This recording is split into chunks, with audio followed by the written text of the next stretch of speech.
नमस्कार किसान साथियों, आपका अपना YouTube चैनल मेरा भारत मेरा किसान में आपका हार्दिक स्वागत है।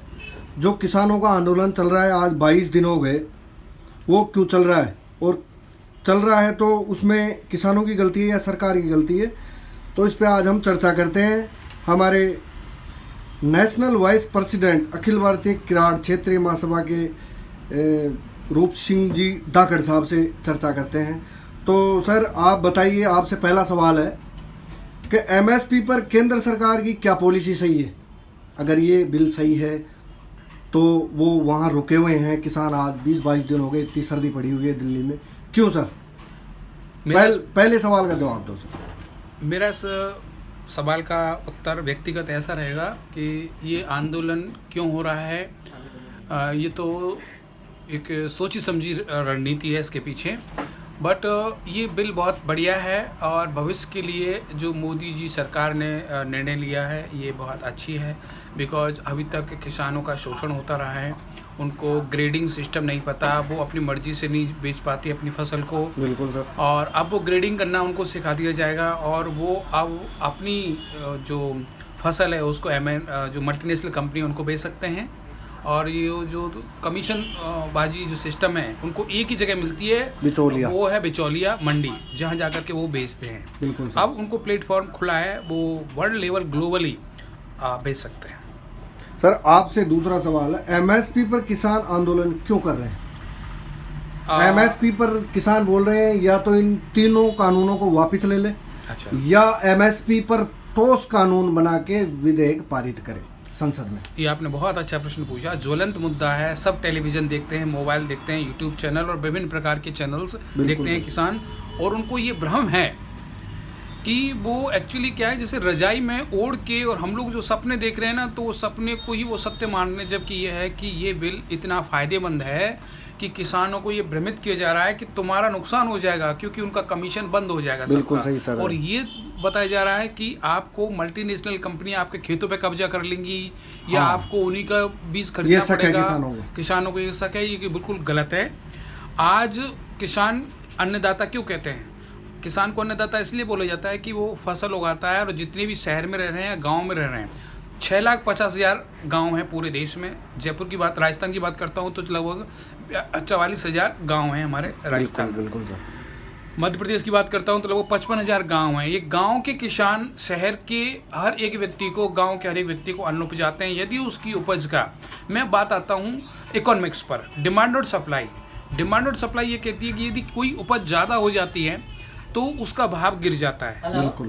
तो उसका कारण है कि मार्केट में जो खरीदार हैं उनको बहुत प्रचुर मात्रा में सामान अवेलेबल होता है। ऐसे में किसानों को क्या करना चाहिए? ग्रेडिंग करना चाहिए, कोल्ड स्टोरेज अपने बनाने चाहिए, जहां वो उचित मूल्य आने पर अपनी फसल का वो कर सकें। सर किसान कोल्ड स्टोरेज बना भी नहीं सकता, इतने पैसे नहीं है। ये जो व्यापारी लोग हैं यही कर सकते हैं कोल्ड स्टोरेज का काम, किसान नहीं कर सकता। इस आपने ये वाजिब प्रश्न पूछा कि उनको वो किसान नहीं कर सकता है। हर किसान कर सकता है। एक शब्द है सहकारिता, कोऑपरेटिव। हर गांव के 10-20 किसान मिलकर के कोऑपरेटिव एक्ट जो हमारा है कानून, बिल्कुल, यदि मिलकर के साथ आ जाएं तो हर गांव में एक कोल्ड स्टोरेज बना लिया इन्होंने, तो ये सीजनल फसल है, 6 महीना 3 महीना ये रोक सकते हैं। ये बिल्कुल ये सुविधा है।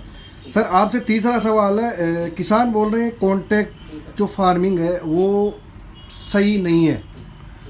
कॉन्ट्रैक्ट फार्मिंग से किसानों को ये है कि कल मान लो कोई भी बड़ा व्यापारी है, बड़ा उद्योगपति है, मुकेश अंबानी है, उससे भी कोई पैसे वाला अडानी है, तो वो धीरे धीरे कब्जा कर लेगा किसानों की जमीन पर। ये संदेह है किसानों को, तो इसके बारे में आपका क्या कहना है? ये भी मैं वैसे ही कहूँगा पहले प्रश्न की तरह कि लोगों को एक कॉन्सेप्ट, ये फार्मिंग मतलब एक कॉन्सेप्ट को लाया गया है कि ऐसा बोलो किसान दिग्भ्रमित हो जाए।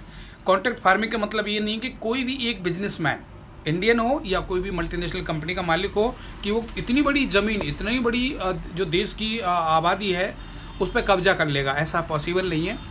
हाँ, ये हो सकता है कि किसानों को अच्छी फसल कैसे बोएं, उनकी समय समय पर उनकी कैसे बढ़े, उसकी जो भूमि है उसमें वास्तव में कौन सी फसल बोएं, ज़्यादा उत्पादन हो।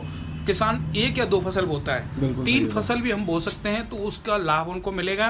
और एमएसपी बिल से कॉन्ट्रैक्ट फार्मिंग में ये नहीं है कि उन पर अधिकृत कब्जा हो जाएगा ना, यह है कि हमें वहाँ से अधिकार मिलेगा as a consultant, as a adviser. वो आपकी ज़मीन को आपकी भूमि का केमिकल रूप से बता पाएंगे कि आपका ये फसल आप बो सकते हैं और आप ये फसल उपज करेंगे तो उनको ज़्यादा बेनिफिट मिलेगा।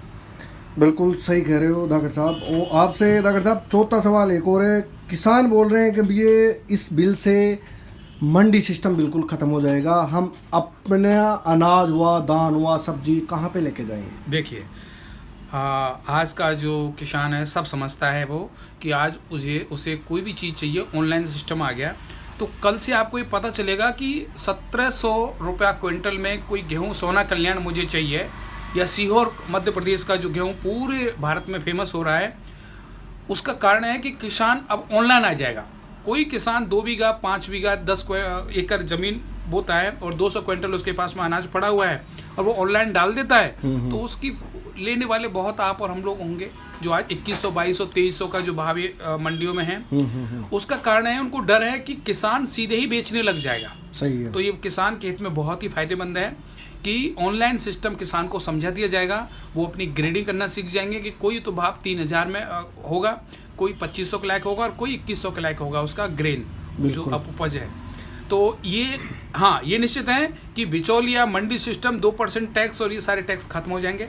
ये सीधा बेनिफिट किसान को मिलेगा। केंद्र सरकार की, मोदी सरकार बहुत ही एक भविष्य उन्मुख योजना लेके आई है कि जो देश का किसान 1947 जब से देश आज़ाद हुआ तब से लेके अब तक कोई अमेंडमेंट कृषि पर नहीं हुआ। और रियली 80% शहर के लोग भी हैं, ये भी गांव से बिलोंग करते हैं। पूछ के देख लो, 6,50,000 जो गांव हैं, यदि मैं बात करता हूँ जयपुर की या बात करता हूँ भोपाल की या दिल्ली की, 80% आबादी गांव से बिलोंग करती है। अभी कोविड हुआ था तो लोग मतलब पूरे गांव शहर खाली हो गए थे, तो इसका रीज़न है कि हमारे शहर भी गांव ही हैं। 80% आबादी शहरों की गांव से ही बिलोंग करती है। तो हमें किसान के लिए सोचना चाहिए। ये भारत किसानों का देश है और हम इसका स्वागत करते हैं और किसानों को समझना चाहिए ये अच्छा बिल है। जी बहुत बहुत धन्यवाद दागर साहब आपका।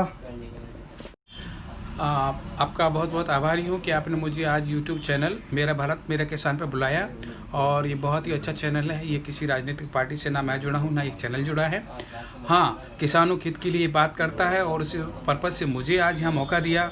डेफिनेट भारत के 6,50,000 गाँव के किसान, करीब 100 करोड़ किसान इस बात को सुन रहे हैं और वो समझें, खुद से इकोनॉमिक्स को पढ़ें, डिमांड और सप्लाई को पढ़ें और इस चैनल के माध्यम से आप समझें कि ये देश में कभी तो एक कानून किसी दृढ़ इच्छा शक्ति के साथ में कभी तो लाना था और दृढ़ इच्छा शक्ति है, आप साथ दें, समर्थन करें और ये बहुत अच्छा कानून है। मैं आशा करता हूँ सभी किसान, हम सब किसान हैं और मैं भी किसान हूँ, आप ये इस बिल का स्वागत करें और आगे अधिक अन्न उपज के बारे में सोचें, अधिक अन्न उपजाएं देश को और विदेश में हम लोग हमारी भारत की साख बना सकें। नमस्कार। बहुत बहुत धन्यवाद दागर साहब आपका।